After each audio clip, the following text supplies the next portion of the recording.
Hello, good afternoon, everyone. This is Syed Amin from Manufacturing Today. I'm the editor of the magazine. A warm welcome to all our panelists, ladies and gentlemen, for today's exciting event, a virtual roundtable discussion on ensuring business continuity through workforce management strategies. Just before starting the event, we would like to just introduce about our organization. ITP is a Dubai headquartered company with operation in India and also some part of Middle East. So we have over hundreds of publications. We do tons events every day. And Manufacturing Today is the Indian publications where we cover manufacturing industry, but we also have other titles like Architect and Interior, Construction Week, Hotelier India, Digital Studio. So all these publications are there. So we have presence in print, digital events in all the segments. So this event is being organized under the banner of Manufacturing Today. So today's events, we are going to focus on the how do you ensure business continuity through workforce management strategies. We have all talked about technology solutions and the importance of it, but how do you synergize with the workforce? How do you plan the flow of the workforce or the flow of the people who should be working on the floor? So, and what kind of strategy the companies, the heads of the operations should have in order to ensure the health and safety as well as continuity of the business. So just to brief about the event, so manufacturing as an industry has always been very process centric rather than people centric, as we all know. But the world is changing rapidly today, and it is not always possible to predict where the next challenge can come from. The COVID pandemic disrupted all business operations primarily because of the impact to the workforce. While usually workforce related conversations tend to end up in the domain of the chief human resource officer, the fact remains that people are core to any organization's operations, especially in the case of manufacturing where you need people on the floor. Today's conversation is also to look at how workforce management should be a key part of any organization business continuity plan, and what can organization do to de-risk the workforce, and how do we in turn convert the workforce to a competitive one. So this event is happening under the with the support of Chronos, one of the leading companies which is into workforce management and the solutions that they provide. And today's event, we have very eminent expert panelists with us who have actually practical experience. And I mean, there can't be a better way of knowing how things moving than talking to these people, gentlemen, who are actually facing this challenge day and day. So I would like to introduce our panelists today. I will just go by whatever the name I have instead of going in order. So Mr. Shailesh Sharma, who is the Director of Manufacturing Escape India, have already joined today from Pune. And Mr. Rakesh Tripathi, who is the VP Air Conditioning CAC Business, Voltas Limited. Mr. Anil Singh, Director Operations and Supply Chain, Sika India. Mr. Prasad Kale, Plant Head, Marico. Mr. Ashok Jaina, Plant Head, IPCA Laboratories Limited. Mr. Satindra Tiwari, Plant Head, CNH Industrial. Ms. Sandra Andrews, Senior Director, Human Resource, Fletronics. Mr. Shailendra Vispute, Manufacturing Head, Bayer Crop Science Limited. Mr. Sanjay Singh, Plant Head, Alchem Laboratories Limited. Mr. Jitendra Raghav, GM Manufacturing Ecos. Mr. Manoj Phake, VP IT, Intus Pharmaceuticals, and Ms. Veneja Kodungular, Director Industry Solutions and Marketing, UKG. And the session is being moderated by very seasoned industry person, Mr. Anand S., Vice President, Tech Vision and Head, Global Innovation Center, Frost and Sullivan. Before starting the procedures of today and handing over to Mr. Anand, I just would like to call upon Ms. Veneja to just quickly, briefly tell us about your organizations and the why did you thought of organizing this kind of process. Obviously, Chronos is known as UKG, the full name of the company. If you just briefly tell us about your organization, then we move on straight away to the panel discussion, and Anand will take over from then. Thank you so much, Amin, and thank you everybody for your time today. It's an honor and privilege to be here. I'm here today. I take care of industry solutions for UKG. We are the ultimate Chronos group, and we were formerly known as Chronos. Um, so Chronos, just to give you a little bit background. I'm not very sure whether you all know about us, but we are a 40-year-old company headquartered in Boston. So almost not almost as old as SAP in the application space. Traditionally, we have been in the people technology space, and unlike other people solutions, which mostly look at people life cycle, so like hire to retire kind of a life cycle, and managing the people in that, the from the hire to retire kind of space, we are our solutions are basically around operational management of people. Okay, so it's more of a day in the life, like who came to work, when did he come to work, how many people do I need at work, how many do I need in the first hour, second, first shift, second shift, what is their productivity, and optimization of people on a daily basis, right? So we are basically about the operational management of people.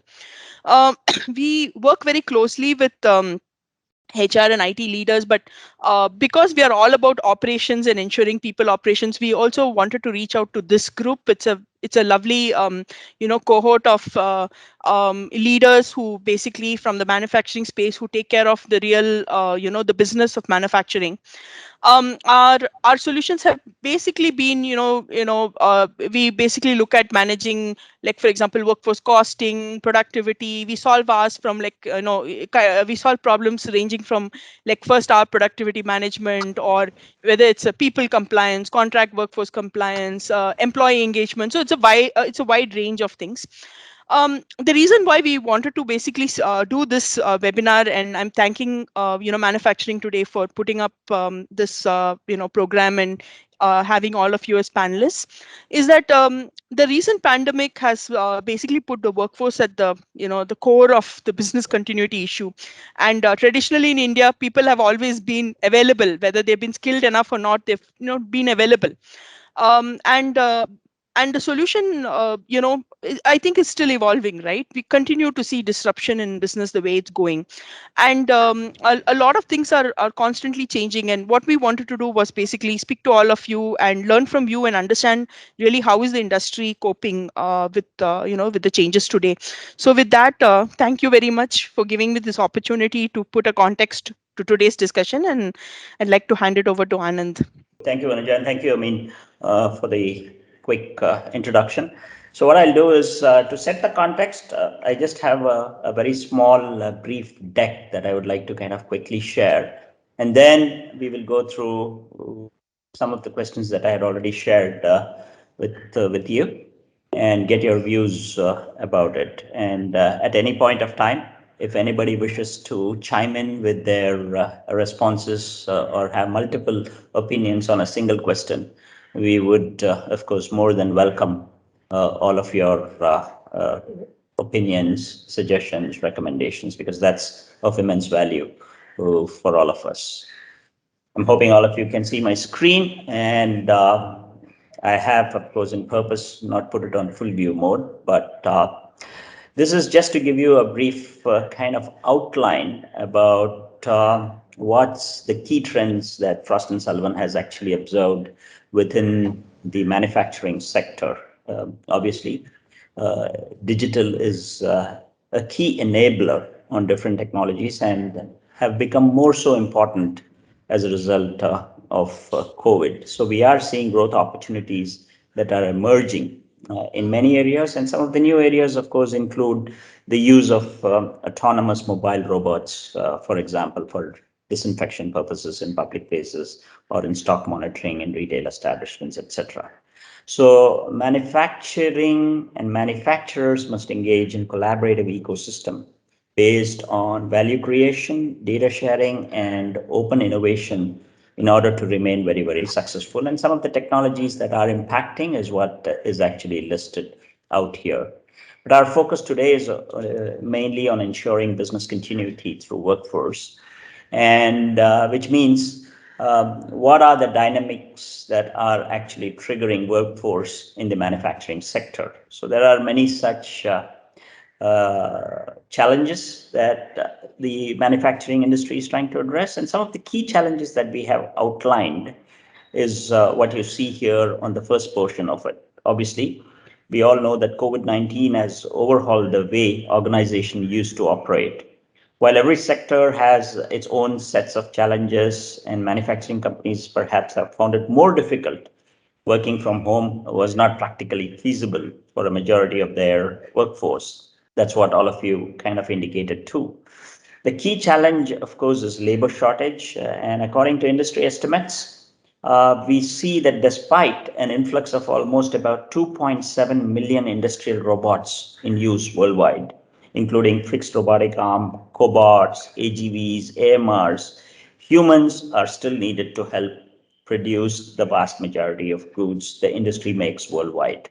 So, in a survey that was recently completed, almost 77% of the manufacturers worldwide who anticipate that there will be ongoing difficulties in attracting and retaining workers in the years ahead. Next important, of course, is related to skill gap, and that's mainly because digitization and automation is no longer going to be a good to have, but a must have to achieve operational agility.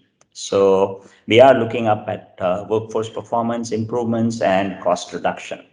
With that, the shift in focus is for companies to reevaluate how to make best use of their workforce, as well as look up at frontline workers in manufacturing that's likely to take up roles and responsibilities that utilize more of their communication and collaboration skills.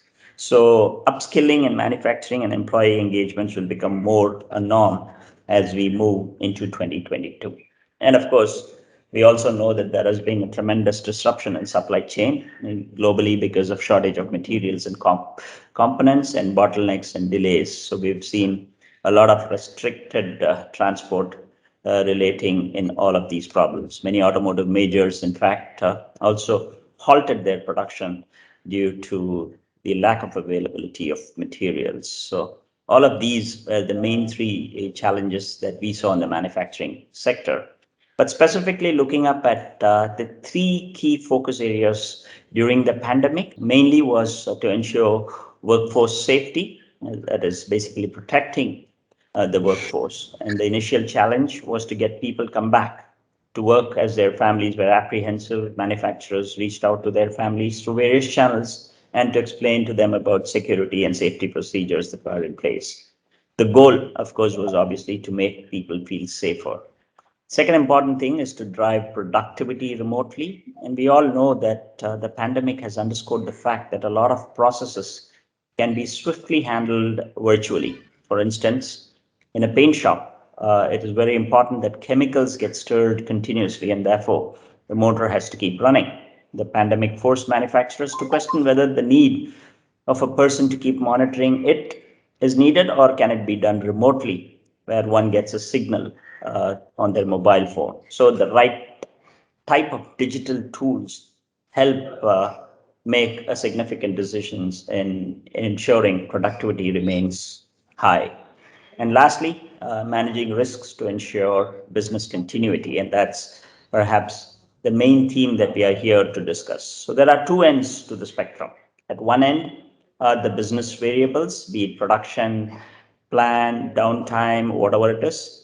And in the past, of course, it was earlier easier to actually plan one's operation months in advance, but that is no longer a possibility today. So you need the assistance of technology that would actually take us forward. And at the other end, workforce management, that is deploying the right type of people in terms of skills, availability, health at the right time, at the right place, as it's important for the sector that you all manage. So access to real-time information of employees is critical to drive operational agility, workforce performance, cost reduction, and enable manufacturers to deliver better overall experience. So that's precisely what we have seen in terms of the dynamics that's changing in this particular market. Now that said, I already had Vanaja, of course, sponsoring this particular event and giving us a heads up of how business continuity through workforce strategies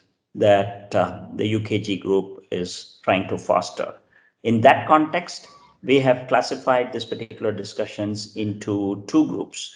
One is, of course, to de-risk the workforce, and the second one is, of course, leveraging the workforce as a competitive advantage. So with that in place, I'd like to kind of start this particular session by posing my first question about how has the nature of the workforce changed in the manufacturing industry, and what are some of the major trends that you are seeing? And I'd like to direct this question first to Mr. Sailesh Sharma, the manufacturing director at SKF. Thank you, Anand, for first of all giving all insight what you shared just now, and we all agree. I'm audible. Yes, you are. Thanks. So you talked about your question is the nature of workforce and In the manufacturing industry, and what are the trends that you are witnessing, considering you manage so many plants? so of course these 3 years I must say means it is not exactly 3 years, but 2020 when it started, all this pandemic, which is seen as from not a from a point of view a bad scenario, but this also taught all of us how to work in this kind of crisis. And I have seen so many good things which happened. Of course, pandemic was bad. So many things happened at our workforce, but at the same time, the kind of agility, the kind of accountability and ownership, loyalty to company, all this was demonstrated by our workforce, including blue collar. That was commendable. And so you talked about the nature of workforce. So basically, of course, during the second wave, the problem was much bigger. So we we are going through the third time now, and every time we had big problem, and every time the nature of problem was a bit different. The wave two was, all of you know, it was very difficult, and during that we needed to do so many things on to manage our workforce. And we have two problems. One is, of course, this. Another is we already have a retiring population, where our all senior folks, blue collar people, are getting retired, and around 60 people are going to retire, and that was the time when maximum people were getting retired. So one hand we had this problem, another hand the availability. So we needed to run, of course, at work at shop floor with a lot of mix kind of people, where some people were, of course, the experienced older people. Another were who joined just now, and we needed to give a very fast, quick training to them. And another, because of unavailability of right mix, we needed to even put our staff people on the shop floor to work. And to that extent, even our union work office bearers were also on the shop floor to manage, and we needed to change the complete mix of people. The good thing is that definitely give a good performance and productivity in spite of having such a mix. So and this is continue happening, and this is again and again some more other problems coming, but the good thing is we are still doing great. So this is a big learning in a crisis, how we can manage with the available workforce, but just by motivating workforce. And of course, for the organization did a lot of things for our people, for health and well-being, and that kept them motivated. And the trend what is coming, and we had another side is office people who are, of course, not on shop floor, like sales, purchase, HR, IT guys. We needed to adopt a different kind of working pattern, which was hybrid, and at one point of time completely to fill the norm of 50% norm. We asked them to go home and work only from home, and we were only manufacturing, we were running the plant. So the trend is, of course, the all using technology. We are everywhere that is happening, even to monitor workforce. measuring productivity, and ensuring their safety and well-being also through technology. Absolutely. Thanks a lot, Mr. Sailesh. I think that kind of covers a lot of insights, and you've been able to mitigate a retiring population, getting new people, training them, and make sure that the plant doesn't stop. So, obviously, at some point during our conversations, we are going to talk a little bit about leveraging contract resources that might be available, which many of you might have considered. But to kind of tie in with what you said, Mr. Sailesh, I'd like to kind of check with Mr. Rakesh of Voltas about the non-availability of the right skilled people. And that is likely to kind of cause a lot of disruptions within the manufacturing space. So, Mr. Rakesh, what were your short-term and long-term measures that you undertook to kind of address this particular challenge, which seems to be a common one for all manufacturers? Right, Anand. See, this pandemic has been a great eye opener, and this is, everybody is saying this. So, this is a very big, important lesson for all of us in the corporate world to see that how to get everybody aligned. And why did this happen? Aligned to one goal. What was the goal? Is to save humanity, is what we were talking of in the first wave. It came down from saving humanity to saving lives and things like that in second wave. Third wave, less severe so far.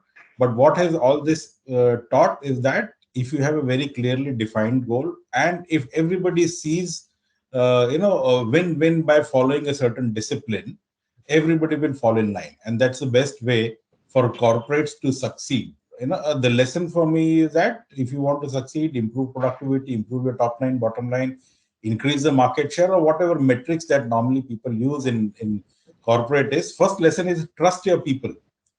In this pandemic, there was no choice but to trust your people. You have to let people work from home, whether they start working at 9 o'clock and they continue working till 5 o'clock without taking a break or with break. I mean, you have no way to check that. And people, and we have heard stories of people working till late in the night out of sense of ownership, not out of somebody forcing them. So this is the biggest lesson. Now, coming to your question, changing work, how do you cope up with your lack of skill set or deficit in the skill set and things like that? So my answer to that is that skill is something, which is uh, very difficult to define. A person may be having a skill, but simply unable to deliver. Probably not because of lack of skills, but probably because of some other reasons, some other factors. Now, if I can create an ecosystem by which a person is trusted to an extent that he gets a sense of ownership, like what Shailesh just now mentioned, the moment I get the sense of ownership, I will develop the skill that is required. So here what we do is that a lot of trust within our people, certainly creating an ecosystem of learning.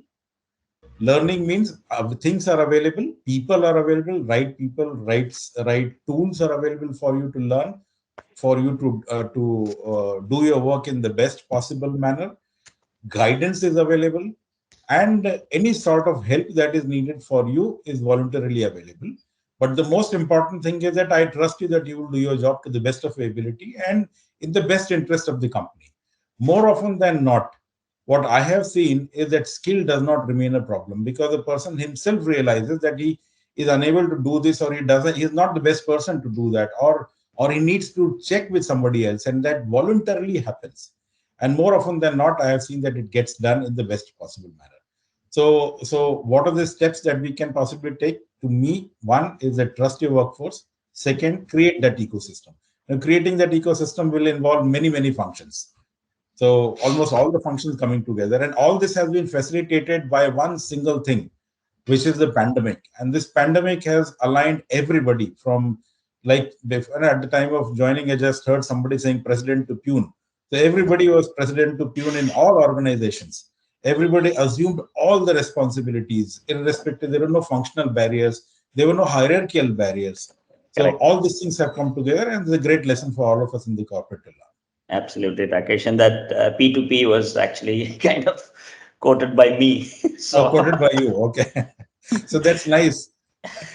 so that's where we are. So that very interesting observation that you said that you kind of have the trust in the workforce, and that's kind of taking you to get what your returns are expected out of your particular facility. Very, very important. And that skill is kind of people can just learn based on what they do. So that's quite awesome to kind of hear this kind of profound statement from you, Mr. Rakesh. That takes me to Mr. Prakash Kale. So, what's your opinion, Mr. Prakash, now that you heard a couple of questions all revolving around changing workforce, the right type of skills that we need for business to continue?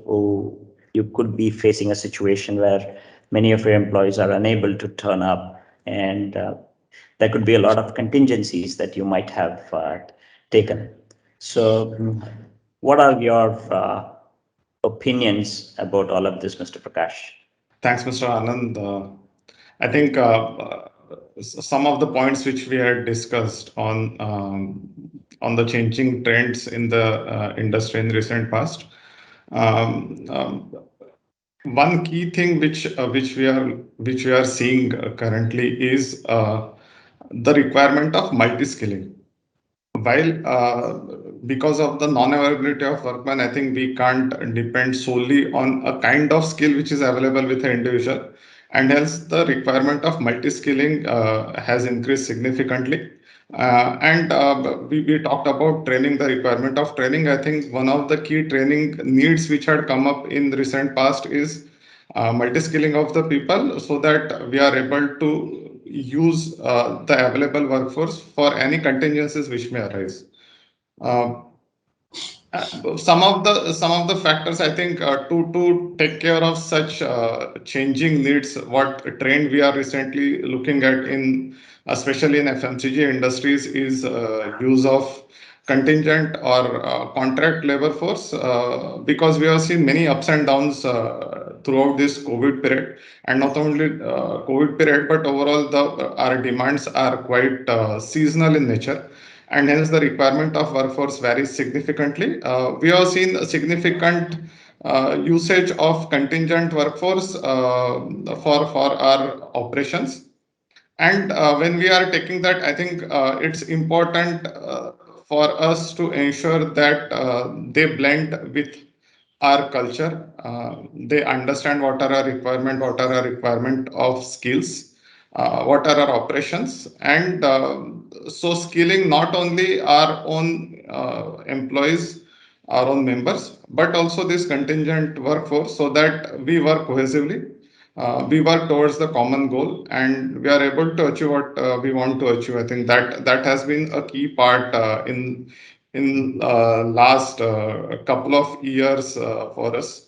I think what pandemic also has forced us, and as you had rightly mentioned, is increased focus on automation. The automation is probably for improving productivities, automating some of our routine activities, or for improving safety, engagement, in multiple areas. I think we have seen huge investments all across industry on automation, which essentially is focused towards reducing our man days requirement per unit of production. And also, so man days per unit, if I see, so it's on both sides. One is increasing my production, and second is reducing my workforce required to make that production. So overall, I think we have seen these trends, and Marico is focused on some of these areas to ensure business continuity in last couple of years. Thank you, Mr. Prasad. Yeah, that was good. So you've been able to kind of get the people who are including the contract workers to get trained. So let me just kind of get into the other industry, and this is much more kind of quite a very critical industry, which is the pharmaceuticals and healthcare space. So I'd like to kind of bring Mr. Ashok Jena, who's the plant head at IPCA Laboratories. So, Mr. Ashok, in the pharma industry, managing compliances becomes a very, very key and important component. So today, there are, of course, labor law compliances, social compliances, FDA compliances, etc. What are the main compliances involving the workforce that manufacturers need to be vigilant from your industry sector that you? Yeah, thank you, and good afternoon again to my colleagues here. Fortunate enough to sit along with such experienced peoples and giving me an opportunity to discuss with them. I'll just throw a little light about workforce. In my definition, workforce means the person looking after housekeeping to the person responsible for the side are workforce. I am a workforce. And second, I feel that if the platform is understood by everyone and we are on the same platform, continuity of business in such kind of pandemic is not an issue. The organization I am associated with took care of all the employees for them coming to reporting to the work to and fro from their house, their food and extra allowances doing the work, help the organization also to take this as an opportunity to continuity of the business. I'm not denying the fact that pandemic has put us into trouble, and probably that's one of the reason why it brought us today virtually to meet and discuss. We should always take this as an opportunity rather than threat to this. And coming to the point you raised to me, Mr. Anand, yes, you are right. And pharmaceuticals being producing life saving, of course, I do respect all the industries. Everything is required in life. There are many compliances required, starting from labor law, as you said.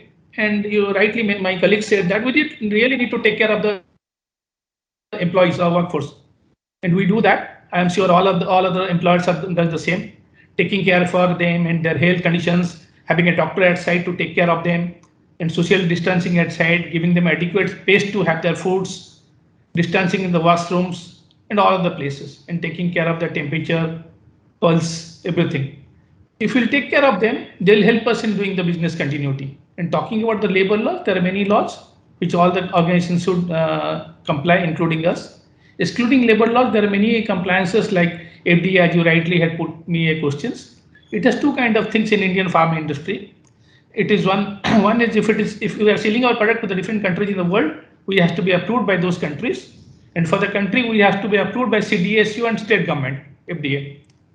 And to put it forward, even the regulatory across the globe was also very helpful. Many of the organizations had virtual audits by peoples from India as well as abroad. And initially it took little time for us to adapt to this technology. But then that was part of light and everyone geared up, including us. And it was really good learning and everyone geared up for that. And all audits, it all went through. Because without audits, without compliance, nothing can move. People should be sure of the quality of the product they are getting. And there are many more regulations, as you had said, that one can be direct to industries of safety and health. The many safety requirements, people do mock drilling, safety things, near miss reportings and all. We have also pollution control boards, which you should comply. Seeing our ETP standard quality ETP outlet is good, hazardous waste are disposed to approved agencies, and many more things. Environmental is very good concern, and we should take care of it. We have shifted our operation of boiler from petroleum LDO to PNG, natural gas, which is environment friendly, cost effective. There are many more such things which is being taken care. And we should also continue in this kind of time CSR activity, which everyone does, including us, helping the peoples around the area, any kind of things they need help. This is what little I could say. If there's anything specific to me, I'll try to answer. Sure, Mr. Ashok. Yeah, that's actually kind of quite an eye opener for many of us, simply because of the nature of industry that you are heading. So I'd like to kind of check with Mr. Sanjay Singh of Alchem. Of course, he also comes from a similar kind of industry. So what are your views on all of these points that we just discussed, Mr. Sanjay Singh? Yeah, thanks, Mr. Anand, for giving me the opportunity to express my views in front of all the eminent speaker. Like Mr. Ashokji has said, pharma industry is a very different industry, because I still remember when the pandemic, unprecedented pandemic has started. Still, I remember most of the manufacturing has been shut down. because they were worried, and of course they should worry to take care of the employee and the other public family who are there at the home. But I think the pharma industry was there, since it is the essential service. The essential service cannot be put on the backside. They need to stand up front, and they need to work out to serve the community, to serve the society. So for us also it was a big challenge, because since we are also human being, and when the first pandemic has spread out, we also worried about our life, even our employee and the family, they worried about life. But we need to make it to understand all the employee that working in the pharma is completely different than working in any other industry, because you are serving to the life, you are saving the life, you're also doing the work equivalent to the doctor, because doctor prescribing the medicine, but you are the one who is manufacturing the medicine. Until you put on supply of the medicine continue into the market, doctor only analyzing and writing the medicine cannot do anything. So initially, it was a big challenge for us to motivate the employee, to take care of the family, to take along them, and to make the supply of the business continue into the market, irrespective of any severity of the pandemic. And I thank you to all the employees at Alchem also, that diligently they have come forward without any specific demand or observation. They have worked here, they work in a limited resources, they work in a limited timeline, but they have continued to provide the medicine into the market so that they can serve the society. And there were many challenges was there initially. Also we also started like providing all the specific guidelines for the government, that limited 30% manpower should be there, 50% manpower should be there. But whatever the manpower we have tried to extend the manpower, and the manpower wholeheartedly they have extended their duties also, so that they can continue serving the society. That the best brief I can tell you, especially any specific I can comment on this also. Sure. Thanks a lot, Mr. Sanjay. Yeah, I kind of understand the humane nature that Alchem had on its employees, and to ensure that there is no loss in productivity, and at the same time, Sorry to medicines are interrupt, Mr. manufactured. Anand. I think it is not only Alchem. All the pharma industry, they have the very good approach to their employee, so that they can feel that they are the part of the sector, which is the essential sector. There are no any Absolutely. other sector which can be stopped. No, no, everybody rallied around the whole world. Yeah, absolutely. So let me just kind of take a little bit of tangent here and draw the attention of Mr. Satyendra Tiwari, and he kind of manages CNH Industrial. So one of the important trends, Mr. Satyendra, is to ensure that there is agility, right, in responding to all of these changes that we've been seeing. In your opinion, as an expert, how can organizations ensure that they have the right levels of agility when it comes to their workforce?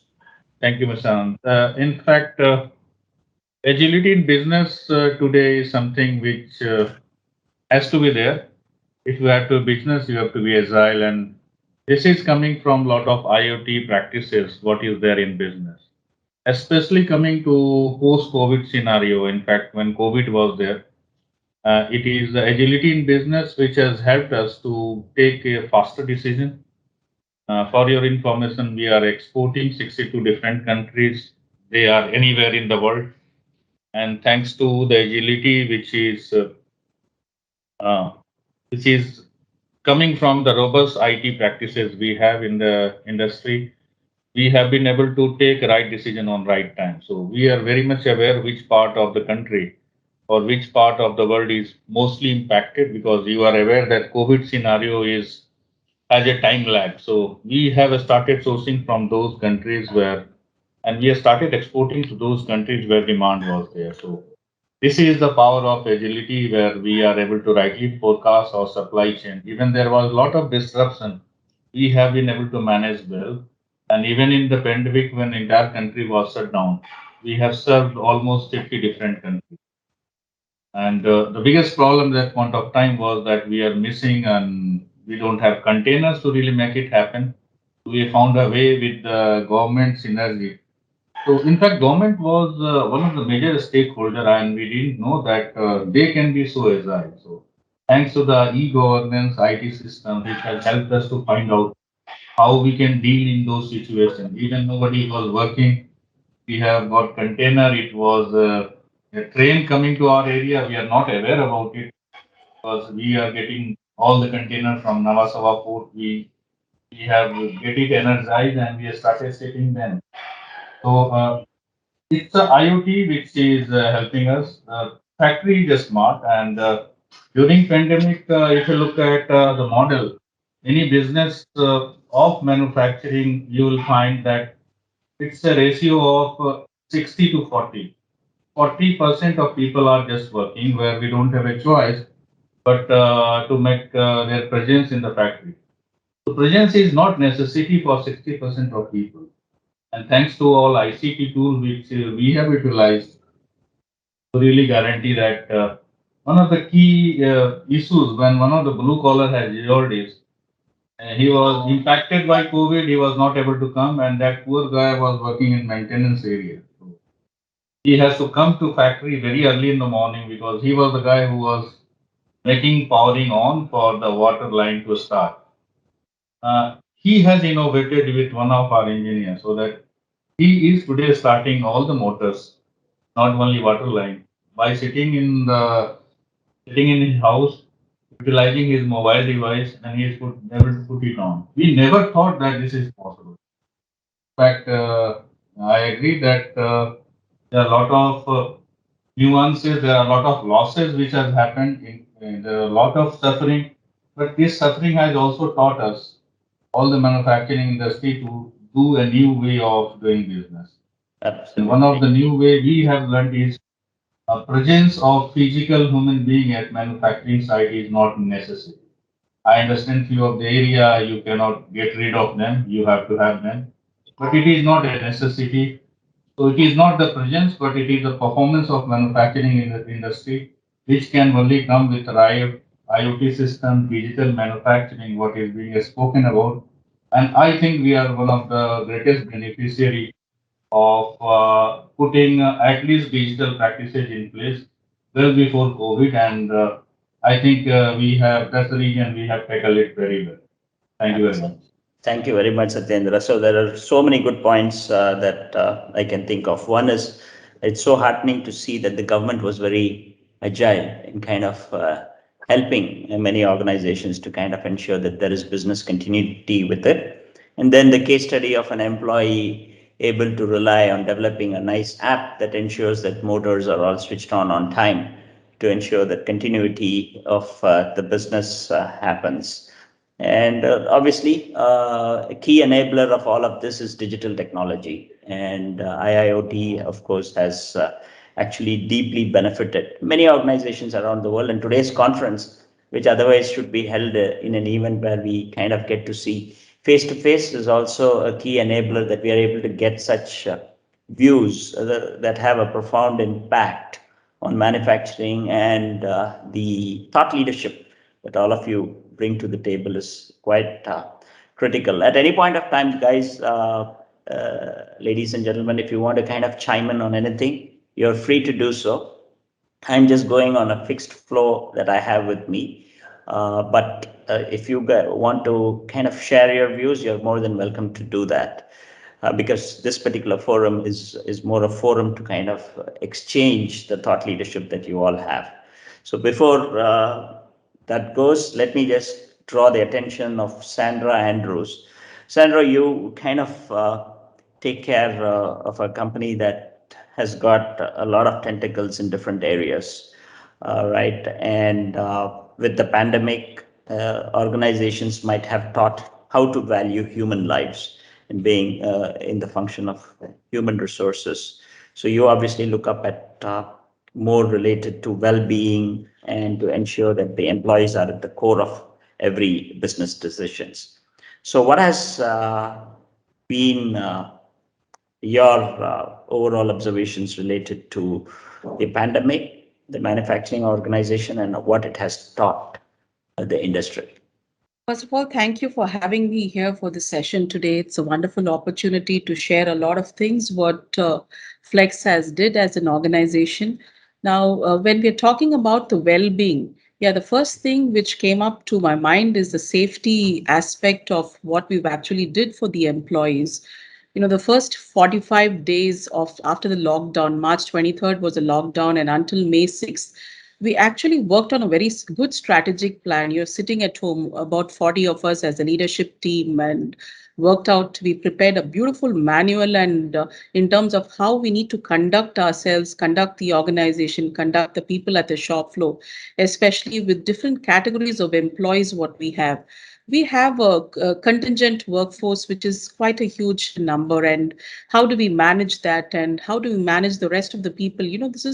This is never heard of in terms of working from home for the first 45 days and then getting back to work. So the manual what we prepared was a very good thing, which really went in place as a strategic plan. And when we got back to office, when we got to the government to get permission to start operations, in this district, in and around Kanchipuram, we were the first company to be given uh, the business decision to start operations because of the kind of strategy what we had put in place. And we were the first organizations who were given the license to start the operations. So that's the way our approach was in terms of conducting our safety and awareness to all the employees. It was a wonderful session. As I spoke of, the initial time before we could start off the session, we conducted things like, just being in school, a lot of discipline in place, and that really made a lot of a difference. And we brought in a lot of safety measures. And sometimes I also feel when during that time when I'd been to another hospital, very, very big hospital here, I was really surprised to kind of note, I think we were really much, much ahead in terms of the safety, the kind of well-being what we were put up in the organization. It's actually become a part of our DNA nowadays. So that's where we are in terms of an organization when it comes to safety, health, and wellness, the kind of programs what we went through and the discipline which went through in place. And it's been a very beautiful kind of a flow of activities. And if you see the first 45 days, yeah, we did a beautiful plan of action, getting on back to office. And then the first wave came up, the second wave, and during that time, as an organization, we brought up an insurance scheme which was not part of the regular scheme as well. So that was a big benefit, or an entitlement which came to the employees. So that's one thing which Flex really worked on in terms of giving the best to its employees at a time when the cost of insurance was too high for COVID. So that benefited the employees and their families as well. So a lot of things of this nature in terms of the safety and wellness really worked out extremely well for our organization, and we continue to work that way. We've not come down in terms of the discipline. It's still there. Let it be the first wave, second wave, third wave. Yes, how many waves comes across? We do have a structure in place, a very disciplined structure, and our business continues as usual since May 6 to 2020. So that's the kind of working what we've been having as an organization. Perfect, Sandra. So a lot of things out there, and obviously you've mastered the art to plan, and you ensured that you use the lockdown to actually do a very good planning, and then of course pass along benefits to your employees and make sure that the discipline to produce products continues to be very high. Thanks for those views. And let me just draw Mr. Shailendra Vispute. So, Mr. Shailendra, I'd like to kind of hear your views, basically around whatever we've been discussing this far. And if you have any specific insights on the digital initiatives, like what Mr. Satyendra actually said about IIoT and other things. So, what are the digital initiatives around the workforce that has significantly kind of increased during this last 20 months or so? And as an operational leader, what do you think are the main aspects of managing the workforce related to being digitized?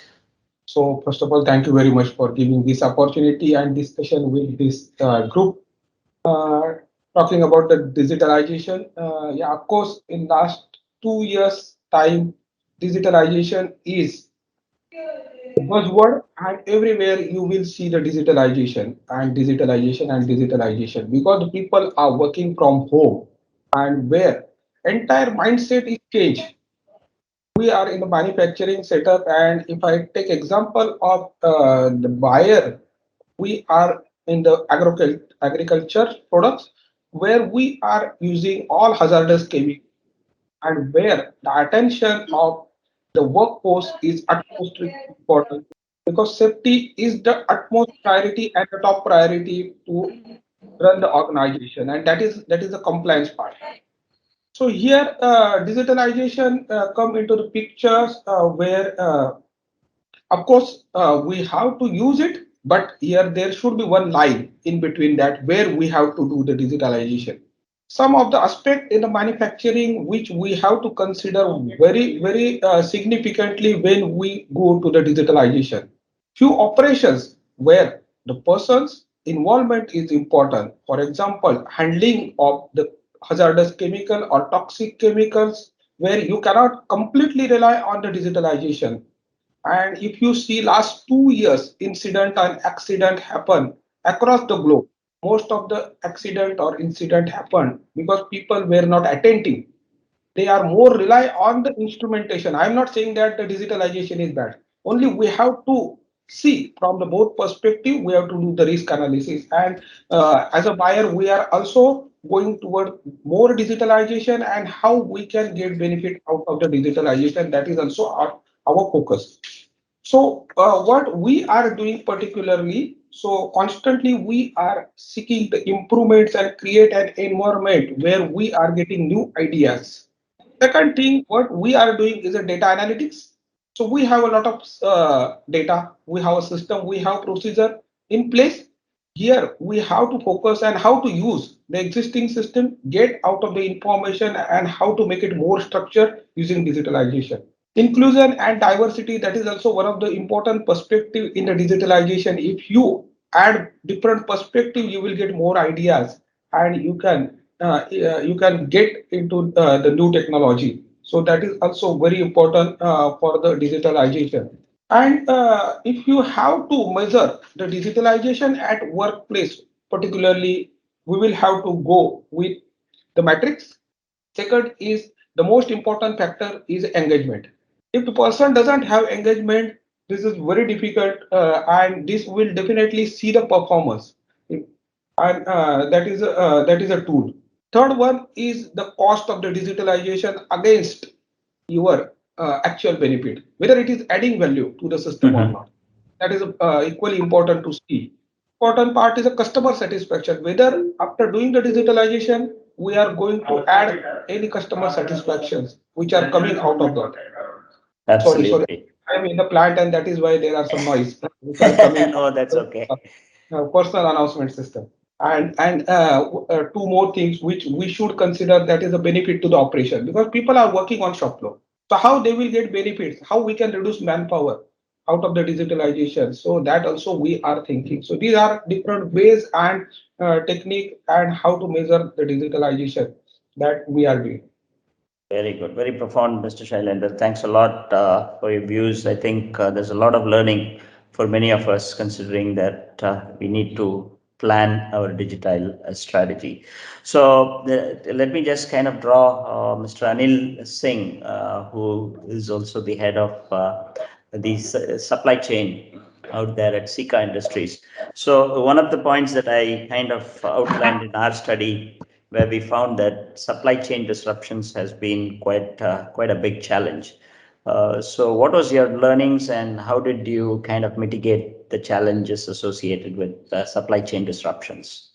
Yeah, well, thanks, Mr. Anand, for a very valid question. And I'm really happy to talk on this subject, supply chain disruptions. But just to give you an idea about Sika, we are working globally as the leading chemical, specialized chemicals, as well as the building construction materials, for example, roofing, ceiling and bonding, flooring, etc. So when pandemic is being taught, I realized that supply chain has evolved like anything. And if I want to summarize, in the Mr. Warren Buffett and the top global leaders, the future CEOs should be from the supply chain. Why? Because the operations and supply chain in 2020 after pandemic has taken the command over the supply of materials. If you talk about e-commerce, like where technology has enabled or supported to provide goods to the each and every doorstep. So I really want to say that supply chain disruptions has taken a really new shape, or I can say new strategies which were there.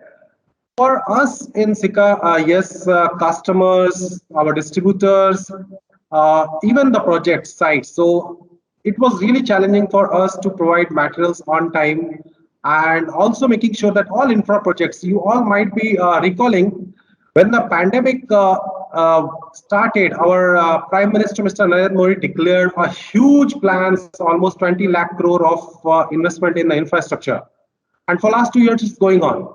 And Sika being a company for all the cementitious products or the construction chemicals, where we are supporting for bridges, metro lines, all the highways, everything, if we talk about in the infra, is being supported by Sika, having more than 1,000 products in our basket. But yes, all learnings, if I really want to summarize the supply chain disruption in two parts. One is that we were flexible enough to make sure that our delivery times are reduced, because the way our business model is there, we created a flexibility where earlier if products were being delivered in 21 days, we provided it with less than 1 week kind of thing. And second thing is that we developed the standards, which Sandra also mentioned about manual or SOP. So we also created our standards that how we are going to handle the disruption, the supply chain. Because yes, it was a very a critical situation for the whole country. Everything was still stand, and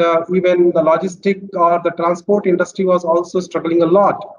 We were having challenges to not getting the vehicles, the drivers, and even the most important thing is that our distributors and customers were not able to open the shops because there was no sale. So somewhere the material was stored, it was not moving, and at the same time there were some needs which were to be supported. So in nutshell, I can say that whatever our friends Shalish, Rakesh, everyone told about that, yes, supply chain disruptions were very important for us to handle. And yes, I think we handled our supply chain disruption through the involvement of technology. I really want to keep a very simple chart where in 1838, our first telegraph machine was invented. After 40 years, telephone, and after 40 years in 1920, television. So this entire 100 years of the technological evolution was there. But you can see the smartphone in last 15 years, it's the one-stop shop for each and everything. And I think supply chain has been an area of disruption which we as the company has gone to involve our technology and automation, which has helped us to overcome all these challenges. So this is a snapshot which I can summarize for last 20 months, which we have been facing and handling also. Very nice. Thanks a lot, Mr. Neil Singh. Yeah, that's good. I'd like to kind of bring Mr. Jitendra Raghav. I think he's more in the infrastructure space. So considering that it's very people intensive in the infrastructure space, what were some of the specific strategies that your organization and you kind of took care of that ensured continuity of businesses? Yeah, good afternoon, Mr. Anand and dear colleagues.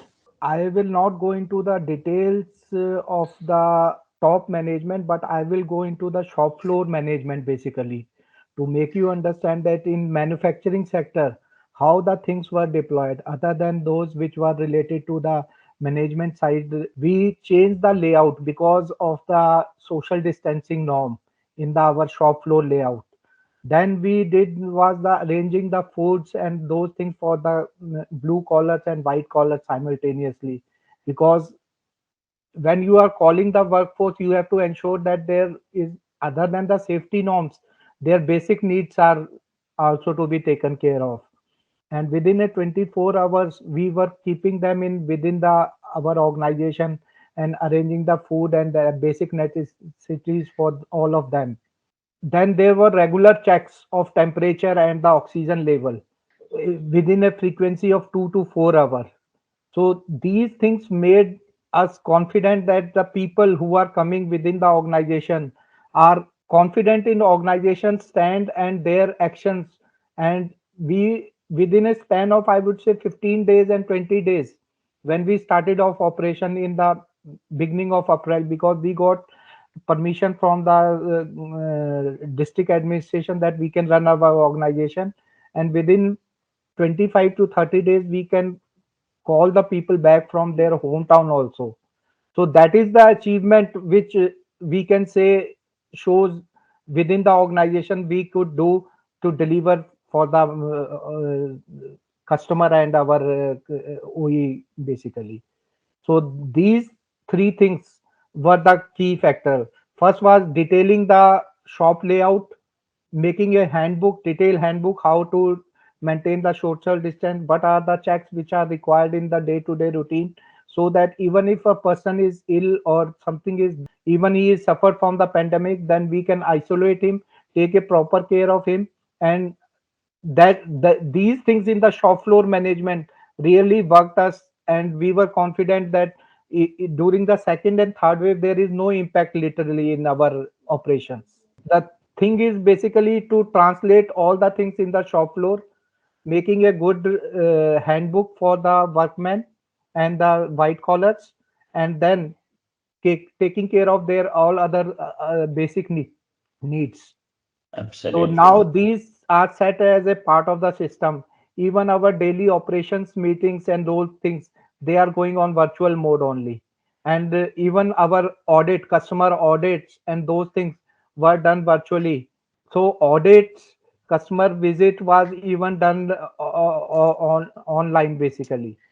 Very So we nice. do so these things, and now I would say it is not only the people, but it is the technology which is adopted by the people with the tune of the demand of the external circumstances, that it has become a blessing in a disguise, I would say. Thanks a lot, sir. Yeah. So one thing I heard you saying is that you also kind of got the approvals and other things from the DM to make sure that safety and other things are all taken care of within the organization. So one of my friend actually runs a very large manufacturing facility of one of the Hindujas group. So he said in India there are only three decision makers that he's found during the pandemic. It's the PM, CM, and DM. And this is the hierarchy. These are the people that actually decide. And once the DM approves, then the plant kind of takes charge and goes. So it's quite important. So lastly, I have one Just, final. just, just a moment, Mr. Anand. I Yeah. will interfere here, and I would say if you see the social system, especially in the India, when something goes wrong or adverse happens, then people blame government. And if things have gone right, my colleague has also said in the railway and other thing, they got support from the government. People from the administration did visited us, verified the facility, and once they were convinced, then only we were allowed to run the operations in our facility. So these things are to be taken in a positive spirit. If we are blaming the government for any mishappening or those things, then we should also say thanks to them if they are doing some positive thing and the positive aspects of the government also. Yeah, Absolutely. I would agree with Raga for that because, nowadays it's becoming too important for the government to be accountable for all such things. For everything which happens in a manufacturing setup, they want to play a very pivotal role there. And especially during this pandemic, they did a lot of support and help, to start off operations, especially at a site where we have close to around 15,000 employees was not it was definitely not easy. We did a lot of planning, no doubt about it, but to come and do the inspection and get the clearance because they need to be accountable for anything which may go wrong. So government did a Exactly, exactly. fantastic job in terms of supporting to start off the business, and they continue to support us. That's the beauty of the government nowadays because they are getting more and more pivotal in this particular pandemic or the waves which are just passing on through. I Absolutely. agree. I quote one example basically in our industry. We were short of oxygen because oxygen is used for welding purpose also. And now because oxygen was diverted during, especially during the second wave, and there was lot of constraint in supplying the oxygen, because even the industrial grade oxygen can be made into medical grade by basically improving the purity level. So and we were requiring it for the basically for our manufacturing purpose. So we went on to the DM and explained them the complete process and those things. And then what madam is saying, that's true, that even with this thing, when they understood the process and those things, they allowed us on a daily basis quota from our oxygen supply air liquid. So that is the thing which I am saying, that government is agility and flexibility both are there even in the organized government sector nowadays. Adding to what, can I have 1 minute, Mr. Anandji? Sure, sure. Yeah, adding to Raghavji and what Madam has said, like even the pharma industry at that time come up upfrontly, and the government had approached to the pharma industry for various help. I still remember during the first and second COVID time, the government had asked for maximum pharma industry for all the basic immunity booster medicine or the critical medicine, even the sanitizer, gloves, and even like a oxygen cylinder, you can say food packet item. So I think maximum pharma industry, they upfrontly volunteer supported to the community also and to the government. You can say area where the help is needed and it is concern called by the government. Absolutely, sure, I understand. Yeah, Mr. Ashok, Jana, you wanted to kind of, you raised your hand. Yeah, if given an opportunity, I would like to add up little. Yeah, please go ahead. Here also, I fully agree with Mr. Jitendra and Ms. Sandra, madam, please, and they were rightly saying so. Business continuity is directly proposed state or central, whatever you call it as, and I feel that they are very supportive in this kind of pandemic situation. Examples are many. Examples, if somebody has a regulatory authority approvals, we have a timeline for a regulatory authority from any country, including India, and they all extended the approvals of ours, of course, with some documentation and virtual audits, but many countries, including India, extended those validity periods, and that was really great for business continuity. Second, taking few more examples like pollution control board, they extended the holding period of hazardous waste to all the industries across the country. They started picking up the hazardous waste from the doorsteps, which was never a practice. And there have been many good supports regulatory agencies for which industry could move ahead. And I feel that all the challenges we should take as opportunity. And we have learned a lot. Probably digitalization took in double steps to go ahead, many more things. And our goals for the coming year went up, taken up by many industries. So we should take up all challenges as an opportunity and then grow from there. That's all from me. Thank you a lot. Absolutely. Thanks a lot. I'll just come back to you, Mr. Anil. Staying in the same pharma area, we have Mr. Manoj Fakir, who works with Intas.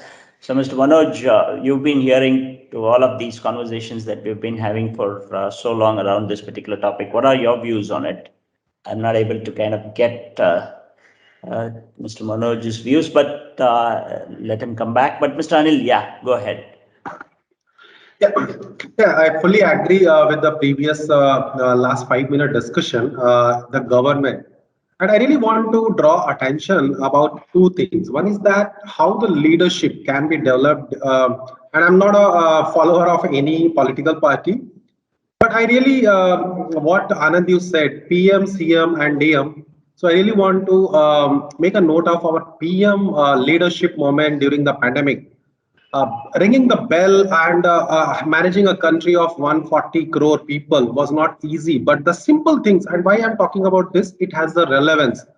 Because I have learned certain things, how to manage the, because contractual manpower or the right skill labor availability. These are the two topics which I saw in this discussion, and I heard certain views also. But if you have these simple kind of activities which are easy to recognize by the people, especially the contractual employee, because it's very true fact. Though we talk them as our partner, but in many industries, I have worked for many companies like Unilever, AkzoNobel. The standards are really very, very different. Some companies are following to them, make them comparative, but in certain industries, their ways of working are totally different. The treatment, the welfare, they are treated like, I should not use the wrong word here, but just very different treatment for the contractual employee. But even the contractual employee coming to the floor, if they are treated well, they are learning the things very faster. And I have implemented in my previous organizations actionable during the pandemic, and 2020 I changed to Sika in last 1.5 years. In both the places, if we are having the right leadership and with simple ways to train our contractual manpower, especially if one picture can speak more than 1,000 words, or one video can speak more than what other descriptive SOPs we have. So these are the very simple tools which I feel should be used to drive the workforce continuity to support the business.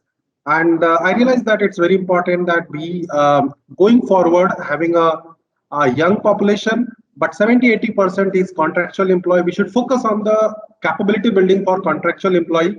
I can give an example. In my organization, we developed a customer service team totally with few hand-picked candidates who work day in and now night to make sure that customer service team is able to deliver, which I was talking in my previous discussion about disruption in supply chain.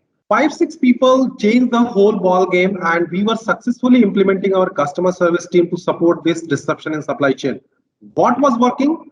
We given them a background. We identified their skills, put them who will be defending, who will be the forward player, like kind of thing, and they did the whole job. So I realize that it's important to add here in this discussion. Yeah, thanks a lot, Mr. Anil. Yeah, absolutely. The role of the government as well as what we enable our people to do is quite important. I see Mr. Manoj Fakhe. Are you able to hear me? I'm not sure if you're available.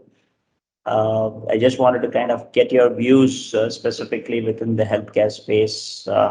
And what did you do to mitigate the challenges that we are talking about, business continuity? All right, so I think we've had a very, very interesting discussion this far about what are the steps that we are taking to de-risk the workforce.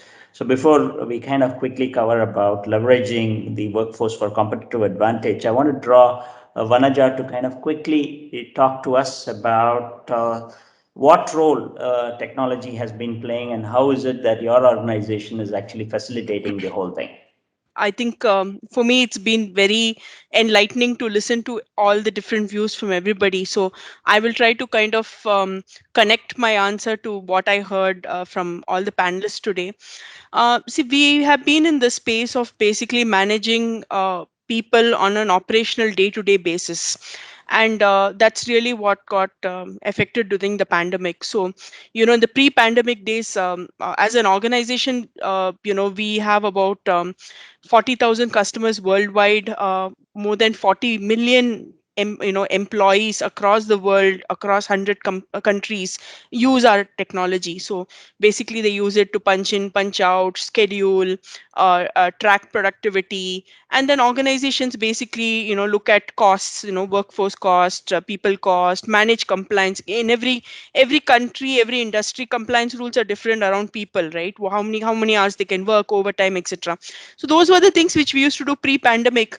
And of course in the pandemic, everything changed, right? From even the way people punch in, with mobile, I mean with biometrics, everything changed. So there are, I think, three major areas where we focused to help our customers, and where we feel technology really helps. The main thing is, of course, availability of people.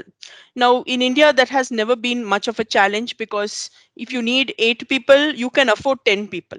So even if 2 people don't come, you have enough, and cost has never been a challenge. But because of all the social distancing norms, and as one of the speakers mentioned, the 30%, 50% staffing at the shop floor, all of that changed. You had to do skeletal staffing, you had to do social distancing, you even had to do many activities around that. So the first thing was about ensuring availability. And what we try to do is give a comprehensive view of availability for the unified workforce. So who is there? Your own people, your extended workforce, and more importantly, look at availability also from a quarantine. So in the first wave and the second wave, we have we had regions going on quarantine, right? So a whole bunch of people not available because the region itself has been quarantined. So if you have 100 people, who is really available, who's not really available based on the quarantine rules, etc., and their personal medical statuses, that's number one. And then using that information to plan your shop floor. More importantly, it's not only about people's availability, it's about also the skill, because you can't just get randomly any 20 people to run your shop floor. If you had a team of 100 and now you can only get 30, the right 30 should be picked up, right? So that you have a completely optimal team. So that's also one area where we do a lot of constraint based scheduling. So different kinds of constraints. Skill is a constraint, people's availability is a constraint, more importantly your shop floor layout setup, how much can you actually produce, right? All of those things are basically areas we worked on. So availability was one major thing we looked at. Safety, of course, I mean, there was no, you cannot do anything. We had to help organizations figure out how do you do skeletal staffing. So if you are going to do skeletal staffing, who do you call? And then we used our technology a lot for doing contract tracing. So who are the people who are affected, and then because we also have technology, hardware technology that integrates, so we were able to basically figure out who is at risk, who is not risk, and give this information real time. So because I think everything was about real time, and that brings me to the third point about agility. So, just to give you an idea, one of our existing customers is a very large conglomerate in India. They are in multi businesses, right from ports to, mining, and many areas. And they had contract workforce of around 60-70,000 people across the country. And most importantly is the agility. And to have agility, you need to have visibility, right? Because if you don't have that real time visibility, if you don't know that 20 right now in this shop floor in this location where I have to infected people, I also have these 500 other people from these different contracted organizations who could be at risk. I need to inform not only the employees, I need to inform the contractors, and I need to kind of help isolate. So, because of the technology giving visibility, and we basically, what we did is, in one technology we brought the entire workforce. So whether it's your own people, your CEOs, your your office employees, your own blue collared employees, and the contract workforce, having a complete visibility on a real time basis at any point of time. So who is right there in my shop floor? This has always been a safety feature which is required by Factories Act, but we were able to see benefit of it during the pandemic. So these, I think, three areas where the business continuity, we were able to kind of de-risk the workforce, and used technology. Thanks, Vanija. Yeah, that is good. And really appreciate the work that UKG is doing. So we do have about 10 more minutes. So let's get into the leveraging the workforce for competitive advantage. And I'd like to kind of first, based on some external analysis, we've found that India is overall known to have a very lower productive workforce compared to many other countries in the world. But at the same time, the industry is poised for good growth and investments are actually flowing. So what do you think are some of the strategies that companies can adopt to improve productivity? So this, I'd like to get the views of Mr. Shailendra Sharma from SKF. So you talked about leveraging workforce and the means for productivity improvement. Because of short of time, I will be very fast. From leveraging point of view, of course, from workforce point of view, we have a very good scheme, government-run scheme of NEEM. You may be knowing, where we during this period we hired so many NEEM contract people and trained them and put them on the job, and they gave fantastic results. From productivity point of view, headcount may be increasing, but finally, when we come to the final number, means the total wage cost as a percentage of total turnover, that was still quite low because of the low wage payment of NEEM. So that came as a good hand and the people, because we are running this scheme since long, we had few people who completed their tenure and they were out of SKF. But during this pandemic, we called them and employed as FTE, which is another government scheme, the fixed term employment for another 1 year. And that also helped a lot during this. We also were talking about recalling some of the retired workforce, but because of being senior citizen, there was some hesitation for them to come, and also the family pressure. So this was about the workforce leverage which we could do, and we made a good plan. From productivity point of view, of course there were challenge because of skill set, the work which could have been done by one person, probably that was being done by 2 or 3 people. So we also adopted some different strategy and outsourced some of the operation like inspection, third-party inspection we adopted, and also picking outsourcing. So by doing so, we could manage our productivity, utilizing available workforce, but still doing the core value addition, what we were supposed to do and still could deliver. Very good. Thanks a lot, Mr. Shailesh. That's good. So, Mr. Rakesh, at Voltas, just taking the thread from what Mr. Shailesh said in terms of leveraging some government schemes to kind of benefit some of the people, what were some of the key points that you kind of undertook in leveraging the workforce? See, Anand, what we did is that is there a way by which we can use the unprecedented situation that all of us faced, coupled with the acceptance of digitalization by all of us? So this was the thought process, and in this process, what we did is that improving the whole way the work is done. So when the work is being done on a shop floor or in a manufacturing background, there is a lot of preparation done by people in the offices for getting the work done. And all my colleagues here in this panel would agree that the efficiency, the need for improved efficiency is more required in the office environment than in the shop floor environment or in the manufacturing environment, because it is far easier to measure the productivity on the shop floor or in a factory rather than what it is in a office environment. So, and the study says is that if you do sufficient preparation and give necessary and clear instructions, things will get done faster. So this is what we focused on, because what you can do faster on a shop floor has got only, there is certain limit to what you can do better and faster. If a thing has to be done physically, it has to be done physically. If it needs that kind of resource because of the machine that you have, it will need that kind of a resource and the machine that you have. But at the same time, we wanted to keep people lesser time on the shop floor, have lesser people on the shop floor, so that you are able to maintain the social distancing and at the same time also give the sufficient output that is required for the commitments to be met by the customer. So only way is that you do sufficient preparation, and for that the people in the office at the back end.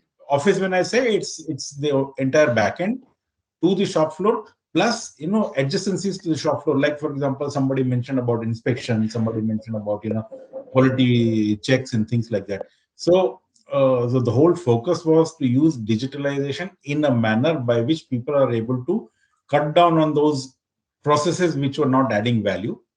So hard look at the processes not adding value. Can we cut it down? One. Second, if I need to complete a particular job or a particular task in certain amount of time, what is it exactly that I should be equipped with to complete it, as fast as possible? And the best example, all of us, I'm sure you have all heard about it, is if there is a puncture on my car tire, it takes at least 1 hour for me to go and find a mechanic, and the mechanic to get up from the seat, bring his tool, and set one puncture right. Okay, whereas Formula One, all of us have seen in the movies and also on the clips and all, it takes only a few seconds for all the 4 tires to be changed. So that is exactly what we have not been able to achieve, that level of perfection.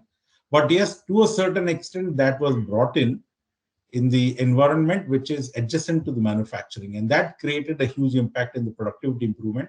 And that's how, even with lesser manpower, because of social distancing, because of other constraints, the productivity across the value chain improved. So this is what we wanted to do, and this is what we have been doing. Perfect. Oh, very nice, very nice. Yeah, Mr. Prasad Kale, yeah, you go ahead. Yeah. Yeah.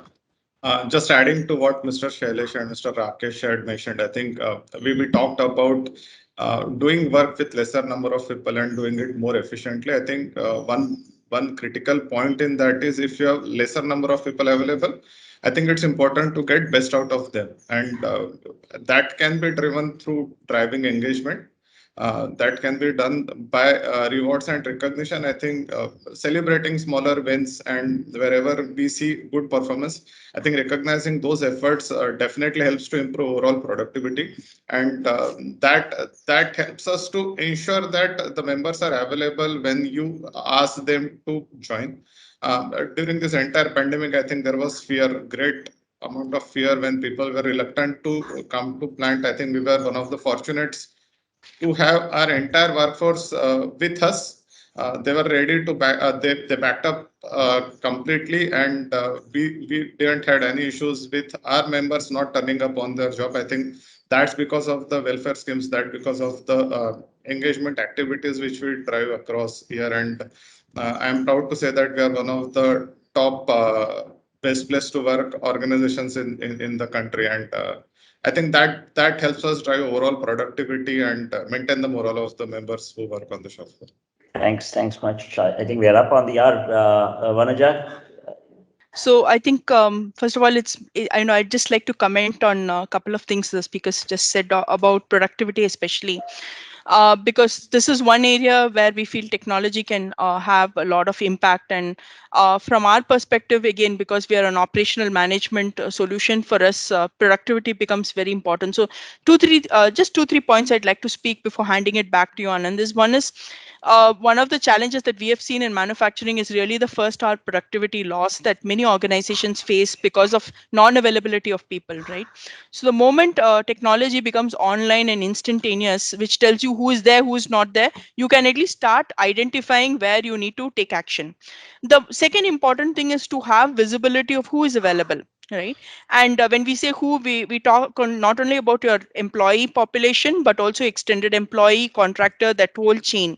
So the first hour productivity loss, that itself can help organizations become more productive at the shop floor, as well as the supporting functions that help them get the right staffing. The second thing about productivity is that there are pockets of excellence that exist in organizations, but it's quite difficult to identify. Usually it's supervisor driven. We can use analytics to identify this, and I'll just like to give a quick very quick example where labor standards in the past were all basically done with time and motion study.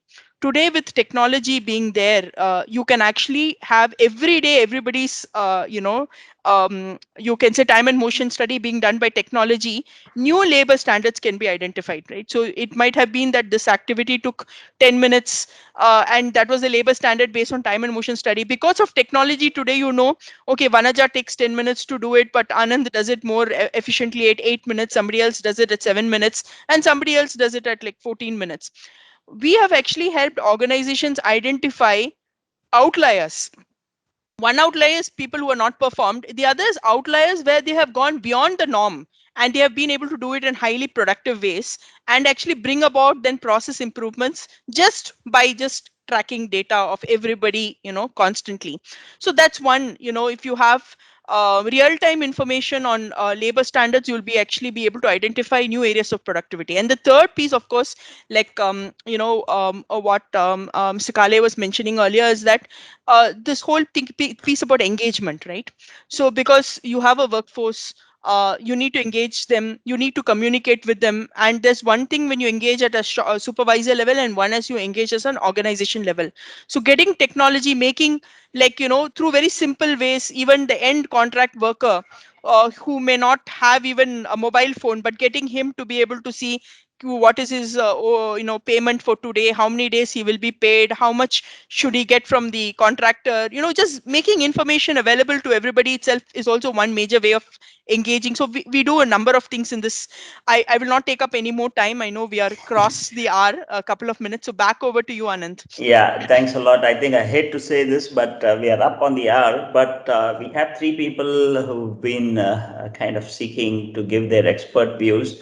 So team, if possible, restrict your message to about a minute or so. Let's go first with Sandra, because I saw her agreeing to a lot of things that said. I know you're anxious to kind of give your views, and we'd like to hear Sandra first, then Ashok, and then Sanjay. Yeah, it's more of an agreement in terms of the engagement which Vanaja was talking of and Kale was talking of. It's too important, especially during this pandemic. The one part, the employee engagement is we speak about productivity, we speak about performance, but the small part of the engagement is to have that little bit of fun. That's kind of too important nowadays, especially when we're talking about productivity at this point of time, celebrating the smallest things and reward and recognition. These kind of things really play a very large role in keeping the people happy, at this point of time, because we're going through a lot of, upheavals, especially during this pandemic, the safety, the protocols, the health part of it. This makes a lot of difference in terms of, apart from the tools and all, what we really manage with. Thank you, Sandra. Yeah, go ahead, Mr. Ashok Jana. Yeah. It was really learning from my colleagues about productivity. I'll just add up one more thing, and that's my learning and where my gray area where I learned to improve. We focus on training for improving productivity. My learning where I was very poor in some of the training classes from some leading institute for management to be a good listener. And I feel the end users, operators are the really key players for the productivity. And I feel as a person, I was never a good listener to the peoples who does the job. To be a good listener, interacting with them, learning from them increases productivity to greatfold. And they are the key players to increase productivity, not we. That's my learning, which I'm sharing. Probably it may help some others. Thanks a lot, sir. Thanks a lot, Ashok. Yeah, Sanjay. Yeah, let's continue. Yeah, just like to add one more important aspect. Like since the first pandemic was over, and we find that we have the manpower, but the shortage of manpower are not able to keep up with the new technology, or you can say multiple skilling. So now what we did after the two pandemic, as a Alchem, what we did, we started giving the training to the multiple skilling. And also we are suffering their role also, so that they should have the attendance or the skill to operate maximum number of the what you call machine which are there on the floor, so that whenever the requirement is required, they can adhere to the requirement on the time if any pandemic is there. So multi-skilling and re-skilling is the major challenges, and we are doing also rigorously in Alchem. Absolutely. Totally agree with you. And of course, with all of the views, I think unfortunately, this is such an invigorating kind of session that we can keep talking for many more hours, but we are all governed by the time. And I think I'd really appreciate all of you taking your time to actually come and give your profound views about how we can ensure business continuity and the learnings that you had because of the pandemic, and how it's actually kind of changed a lot of strategies associated with it, and how governments are actually playing a very pivotal role in enabling business continuity, and at the same time ensuring that our workforces are all happy and they don't go home hungry. So that's very nice of all of you, and I think we will continue to have such events or such sessions that will actually spread the thought leadership that all of you possess. And you all know about Frost & Sullivan, of course, for sure. We do have our manufacturing excellence audits that we do with a number of companies here, and then recognize them in terms of their productivity and operations, and how they could kind of take that forward. So I just want to end on that particular note. Thanks a lot. Have a good rest of the hour, a good weekend, and a happy week ahead, and a happy Republic Day to all of you that's soon coming. Thank you all. Thanks a lot.